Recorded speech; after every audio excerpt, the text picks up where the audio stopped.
Panorama group, जो सोचता है वो करता है। नमस्कार, भारत लाइव देख रहे हैं आप। बिहार में नीतीश कुमार एनडीए गठबंधन के साथी हो गए हैं। नीतीश कुमार ने एनडीए गठबंधन में आने के साथ बिहार के 9वीं बार मुख्यमंत्री के पद की शपथ ले ली है और इस शपथ के बाद अब चर्चा चल रही है कि मंत्रिमंडल विस्तार कैसे किया जाए। नीतीश कुमार के पास भारतीय जनता पार्टी ने अपने मंत्रियों के लिस्ट पहुंचा दिए हैं। इन मंत्रियों के लिस्ट पर नीतीश कुमार मंथन कर रहे हैं, कैसे इन मंत्रियों को सेट करना है। इधर जदयू के कई लोगों को भी मंत्रिमंडल में शपथ दिलानी है। नीतीश आखिरकार किसका इंतजार कर रहे हैं? नीतीश एनडीए में तो आ गए हैं, लेकिन नीतीश का मन क्या एनडीए के तमाम जो घटक दल हैं उनके प्रति सही है? इसकी चर्चा इसलिए होने लगी है क्योंकि एनडीए में नीतीश कुमार के धुर विरोधी चिराग पासवान शामिल है। चिराग पासवान और नीतीश कुमार के बीच जो राजनीतिक दुश्मनियां हैं वो किस तरीके से बढ़ी हैं ये आप सबको पता है।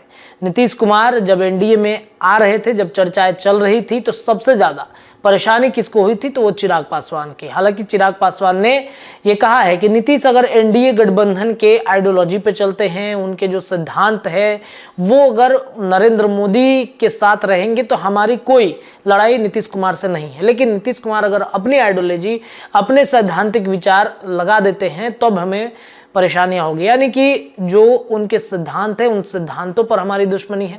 देखिए, एनडीए गठबंधन में नीतीश कुमार के आने से जो पशुपति पारस है वो काफ़ी ज़्यादा सहज है। पशुपति पारस पिछले कई महीनों से शांत थे, क्योंकि एनडीए गठबंधन में नीतीश नहीं थे। एनडीए गठबंधन में सीटों के बंटवारे पर सब कुछ फाइनल था, किसको कितनी सीट देनी है। चर्चाएं ये चल रही थी कि जो भारतीय जनता पार्टी है वो 23 सीटों पर लड़ेगी, यानी कि अपने कैंडिडेट खड़े करेगी। लेकिन जैसे ही नीतीश कुमार आते हैं एनडीए गठबंधन में, पुराना वाला फॉर्मूला यानी कि 2019 वाला फॉर्मूला एक बार फिर से एक्टिव हो जाता है।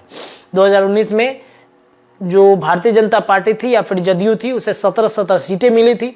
इन सीटों के आधार पर ही बाकी लोगों को जो है वो सेट किया गया था। तब जीतन राम मांझी भी नहीं थे।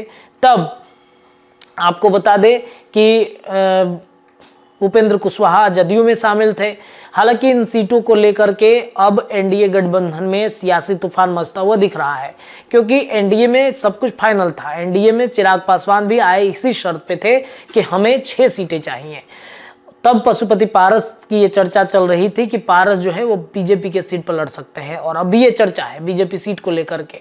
हालांकि कई सांसद जो हैं वो पशुपति पारस के वो चिराग के खेमे में आ चुके हैं।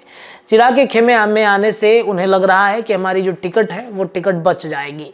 लेकिन क्या वाकई में ऐसा संभव हो सकता है? देखिए, चिराग पासवान को अब लेकर के चर्चाएं चल रही हैं कि चिराग पासवान 5 सीटों का डिमांड कर रहे हैं। 4 लोकसभा के और 1 राज्यसभा के सीटों की चर्चा चिराग पासवान कर रहे हैं। चिराग पासवान इन्हीं शर्त पर एनडीए गठबंधन में आए भी हैं।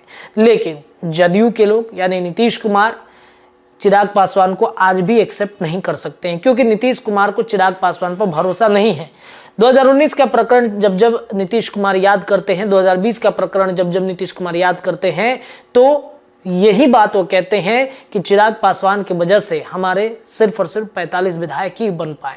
तीसरे नंबर की पार्टी चिराग पासवान की देन है। चिराग पासवान की वजह से, उनके कैंडिडेट के उतारने की वजह से हमारी पार्टी को काफ़ी ज़्यादा नुकसान हुआ है। खुद ये बात केसी त्यागी भी कहते हैं कि चिराग पासवान हो सकता है कि इन दिनों जो सीटों के बंटवारे पर है उस पर वो भारतीय जनता पार्टी की तरह ही रहे, हमारे सीटों पे कैंडिडेट खड़े नहीं करे।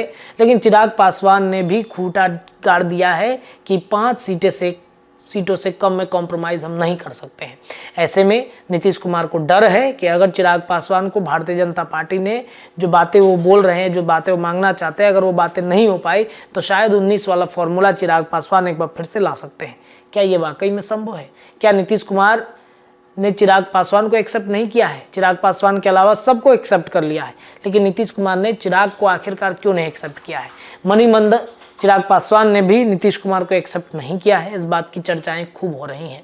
फिलहाल इस खबर में इतना ही। जुड़े रहिए भारत लाइव के साथ। धन्यवाद। पनोरमा ग्रुप, जो सोचता है वो करता है। अगर ये वीडियो पसंद आई और वह बिहार के राजनीति और बिहारियत से सरोकार रखेनी तो सब्सक्राइब बटन दबा के चैनल के सब्सक्राइब कर ली। ओजे एगो घंटी बा, ओकरा बटन दबा देला से कुल सटीक और मारक खबर रुआ मुफ्त में मिल जाई। अगर रुआ पत्रकारिता के हमनी के नया प्रयोग में सहयोग कर चाहतानी तो ज्वाइन बटन दबा दी।